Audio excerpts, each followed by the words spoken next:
Everybody. This is Ariana Anderson here. I'm a naturopathic doctor at Anderson Family Chiropractic and Naturopathic Care in Waterville, Ohio.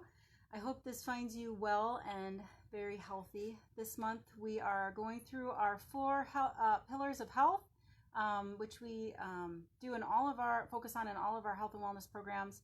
First one is digestion. Second is detoxification. Third is immune and drainage, and then the fourth is tonight is sugar handling. We'll dive right in. Hi, Lisa. Tonight we're going to talk about how sugar handling affects our health and how to support it naturally. It's been said that the sugar is the new fat. So I don't know if you took a look at the articles that we posted this week out on our Facebook page, but on Tuesday, we posted one from Dr. Mark Hyman. He's a medical doctor, and he is the head of functional medicine at the Cleveland Clinic. And he wrote those words, actually, that sugar is the new fat. A couple of points that he actually made in the article, which I thought were interesting and maybe a little shocking to folks, is that the average American consumes about 152 pounds of sugar a year. That's roughly 22 teaspoons every day for every person in America. Our kids are actually consuming about 34 teaspoons every day. That's more than two 20-ounce sodas. And nearly 1 in 4 teenagers are actually pre-diabetic or diabetic. That's a sad commentary for our country. Think about that. 1 out of 4, 25% of them. Those are young, strong people, and they're having these sugar handling problems already. Another thing that he mentioned, which sometimes people don't think about, we think of sugar handling, so of course we think candy and things like that, but he actually mentioned that flour is actually even worse than sugar from a blood sugar management problem. We consume actually about 146 pounds of flour a year. Think about that. That's about 1 pound of sugar and flour combined every day for every man, woman, and child in America. And flour raises blood sugar even higher than table sugar, even whole wheat flour. So think about how much of that we eat. So can you guess how many pounds of sugar people ate in the 1700s? Anybody? 4 pounds. So compared to what we're eating right now, that's almost 40 times the amount. So think about that, though. We still have the same organs, right? We still have the same pancreas and liver, and so but they're having to deal with 40 times the amount of sugar, blood sugar, coming into our system. So that's where why this has become such a big problem in our country. So I will say that of the 4 health pillars that the foundational health pillars that we've been talking about, they're all equally important. But I can tell you in my clinical experience working with people to help them regain health naturally, this one pillar will determine the pace at which their health returns. If people, the more quickly that I've seen, the more quickly that they can get refined sugar and those starches out of their diet, the quicker they improve.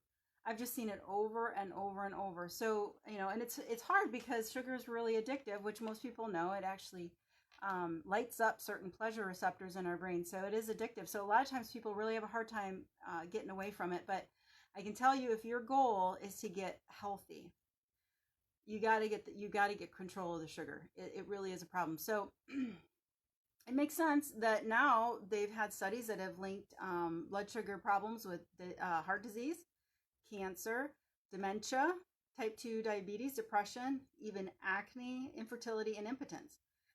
So, it's unbelievable how much it actually puts stress on our bodies. So the real issue behind blood sugar issues is insulin resistance. So what is that? We probably all heard it. Maybe we're just not sure exactly what that means. But insulin is an essential hormone that we cannot live without. And for our bodies to get glucose, our primary fuel source for the cell, into the cell, it requires that hormone. And so what happens, however, is when blood sugar is chronically too high, which we've already kind of demonstrated Americans, we're eating way too much, our tissues will actually stop responding to insulin effectively, and that's what's called insulin resistance. One way that I've kind of thought about it from an analogy perspective, now keep in mind this is a very complex cellular process. This is just a very simplistic analogy to try and help people understand what's happening with insulin resistance. Is, say you have a cell, and that cell has 10 doors on it, and that glucose can come in through those doors as long as it has a key, and that key is insulin. But say for years your blood sugar is saturated in the blood, and it has too much glucose and insulin, so your cells keep getting flooded with glucose. Okay, so it decides to make the executive decision to shut 5 of those 10 doors. So 5 of them are locked from the inside. It's not letting any of it in. Now, it doesn't mean that those doors are gone. It just means it's not letting any glucose and insulin in through those doors. So, like, say in this example, it's about a 50% reduction, right? Well, the problem here is that you still need glucose for fuel for your cell, but now you have a reduced capacity to bring it in. And this is what will happen, is that people will start to crave it, like, and almost insatiably. They'll crave sugar. And so that's really what's happening when someone is insulin resistant. Now, of course, people in this situation are not running to whole food, glucose options to satisfy their cravings. They're usually looking for candy bars and pop, right? So, of course, this is the worst possible form of sugar, and will only perpetuate this crazy cycle more. So, interestingly, also, for those of you that are interested in losing weight, which a lot of people are, excessive insulin in the blood will stimulate your body to accumulate fat. And so Dr. Brett Scher, who's a medical doctor specializing in cardiology, had put it this way. When insulin levels are high, it stimulates fat cells to take up glucose and turn it into fat. Then, when insulin is low, it enables the body to take the fat out of storage and use it for energy. For some people who are metabolically healthy, this process works seamlessly to ensure the constant supply of fuel for the body. The problem arises when we are not metabolically healthy, which some researchers estimate may be the case for as many as 88% of Americans. So somewhere on that range of having insulin resistance, maybe not full on, but there's 88% are somewhere on that spectrum. So we actually did post an article that he wrote on our Facebook page yesterday. It's worth taking a look at. He does have some steps and tips on how to support insulin resistance in your body. Specifically with insulin resistance, where it's been diagnosed, current studies estimate it's about 45% of the U.S. population. So like half of us have actual insulin resistance, and sometimes we're not even aware of it. So also concerning, what they're finding is insulin resistance is now being linked to an increased risk of other forms of cancers, Alzheimer's disease, mental health disorders, and also other chronic conditions. So we're finding more and more, hi Peggy, issues that blood sugar is causing problems just in all chronic degenerative conditions. So the main signs and symptoms of this system challenge. The number one thing is actually increasing abdominal fat. So right in the belly area, especially around the organs in the abdomen, specifically the liver and the pancreas. There's a lot of theories on why that is, but one of the ones that I think makes more sense is that those organs are under challenge, and so the fat is being deposited around them to protect them. Unfortunately, that also causes irritation to those organs and just overall metabolic problem in general. It sort of feeds into that problem. But you'll also notice a lot of times when this is sudden that the belly will be distended. So there's actually visceral fat that's in between the organs, pushing the organs out. And so you'll have some fat, some adipose on the outside, but you'll also have a distended belly. And so other than those symptoms, most people with early insulin resistance usually feel fine. So if you have those symptoms, you definitely want to you want to keep that in mind and start modifying your diet early, so it doesn't go into like a pre-diabetes situation. And some of those symptoms are frequent urination, excessive thirst, fatigue, excessive hunger, and there's others too, but those are usually the most common. And so what are some of the solutions? I do want to keep in mind, as you go and read some of the options that are out there online, everybody is unique. There really is no magic diet for everyone. But there are 6 things that you can do if you're in that earlier stage of insulin resistance that seem to work for everybody, and just will move you in the direction of better health.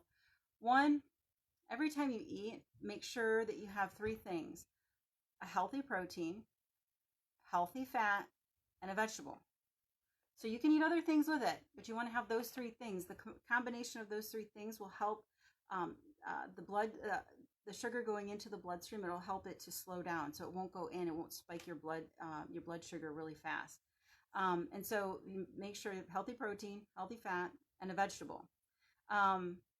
Don't wait until you're famished to eat. So you might need to have some more strategic planning around snacks too. Remember, snacks are eating too, so you want to have a protein, a vegetable, and a fat with your snack as well. Think about, like, if you were to take some celery or carrots, some nuts, and like a hard-boiled egg. You can put it in a bag, bring that with you. You want to make sure that you have options that are healthy at the ready, which will just, a little bit of meal planning really goes a long way. Another thing is, don't eat within 2 hours of going to bed.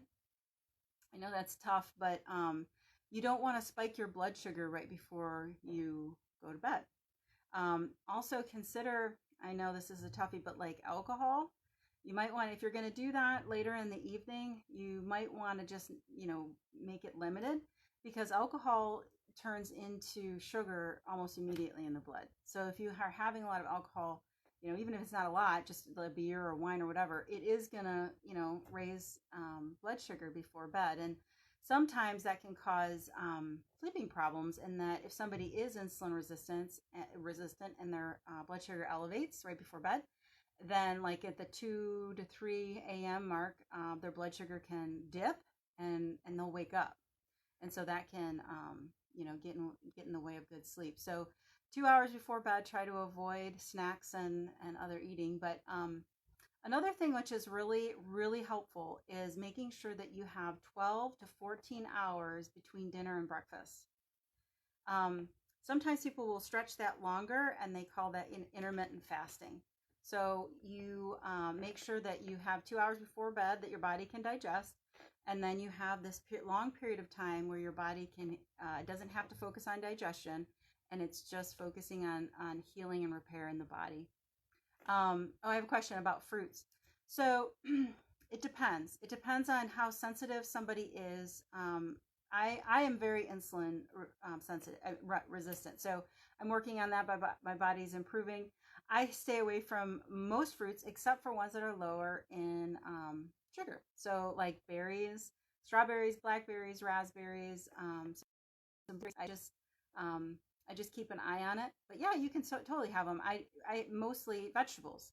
So as the carbohydrates, and you do need a lot of vegetables. So and there's a lot of vegetables that are very low in starch.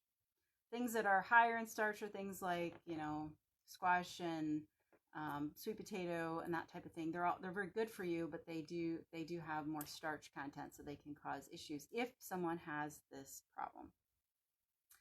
Also, regular exercise is incredibly important. There's hormones involved with that help support your body's ability to heal and restore insulin sensitivity, right? Going from insulin resistance to being more insulin sensitive. It doesn't have to be perfect. You don't have to be, a bodybuilder or anything like that. Just get out and move. I love biking and walking, and you can, you work your way up. I think actually lifting is actually a great idea if you like doing it. It actually will stimulate certain hormones that will help you heal in this way from this particular issue much faster. But even, just walk, just go get out and walk and enjoy the sun. Just do that to begin with, and then work your way up. And you have to drink enough water. I know everybody always kind of looks at me but half your weight in ounces is the kind of the gold standard. And if you're not there, just do half of that. Half of that is better than none. Your body absolutely needs water, and work your way up to half your weight in ounces. Other things you can do to kind of make it a little more fun. Sometimes people are like, I just don't want to drink that much water. It's boring. You could dress it up a little bit. Put some lemon, like fresh lemon. That's great. It's also really great for your kidneys. It has some electrolytes in it. I brew, it's an herbal peach tea, and I make kind of like a diluted tea with that in it, and with mainly water. And so it gives it a little bit of flavor. So there's a lot of things you can do to kind of dress that up, but water is ridiculously important. And one last thing, because everybody always asks me, so what about the ketogenic diet? Does it work? Is it healthy? Yes. And yes, if you do it right. Just keep in mind, nobody's ever gotten healthy eating meat and cheese, like as their primary food source. You've got to do it right. If someone has pretty significant glucose management challenges, then this could definitely benefit them and really change their life. I've seen it, because it's giving their body a break from sugar for a little while. Basically, with the ketogenic diet, it was created by the Mayo Clinic over 80 years ago to support patients that had epilepsy. And they found that there was definitely a blood sugar component in that. And so now I think their original diet kept them under 25 net carbs, which is pretty significantly low. But people can do a whole food ketogenic diet, keeping their net carbs under 50, and do just fine. So it's not all about losing weight. Keep that in mind. You want to actually get healthy. So you need to have vegetables. And there's plenty of vegetables that are low in starch, lots and lots and lots. But you absolutely must have, anywhere at least 4 servings of vegetables. But honestly, really, you need to have upwards of 8, and most people don't get 8. So just start with 4. You just want to make sure that you're having at least 1 to 2 vegetables every time you're eating, and then also with your snacks. Now, if you're really interested in learning more about doing the ketogenic diet in a healthy way, I would recommend the book called Fat for Fuel by Dr. Mercola. He has his own version of the diet, and it's focused on doing it in a clean way, eating whole foods, including lots of low starch veggies and some fruits. Because keep in mind, the ketogenic diet it's not a meat diet. Everybody thinks that, but it's not. It's actually a fat diet. When you're under that limit of 50 net carbs, your body will burn fat for fuel as opposed to sugar. And it's a bona fide part of our metabolism. And they've done studies. Little kids can go back and forth from glycolysis to lipolysis, which is just burning of fat. But as adults, we never exercise that metabolism like ever, because we eat so many carbohydrates. So I think there is some real benefit to cycling in a couple months out of the year with a whole food ketogenic diet, as long as you're doing it right. Lots of vegetables, lots of healthy fats. Because keep in mind, you can do the ketogenic diet as a vegan. You don't have to have meat with it. You just have to have a lot of fat. You got to make sure you have a lot of vegetables, lots of water. So there's a lot that you can do with that, and you just have to do it in the right way. And there's a lot of resources. Dr. Shu, which I had mentioned earlier, the diet doctor, Dr. Brett Shu, his site, I think it's called The Diet Doctor. They have a lot of references about it and how to do it in a healthy way as well. So thanks for watching, everybody. We're always here to help. We love all of you. We want you guys to be healthy and well. If there's any questions that you have, please feel free to leave them in the comments, and we're here if you need us. Okay, have a great one. Bye.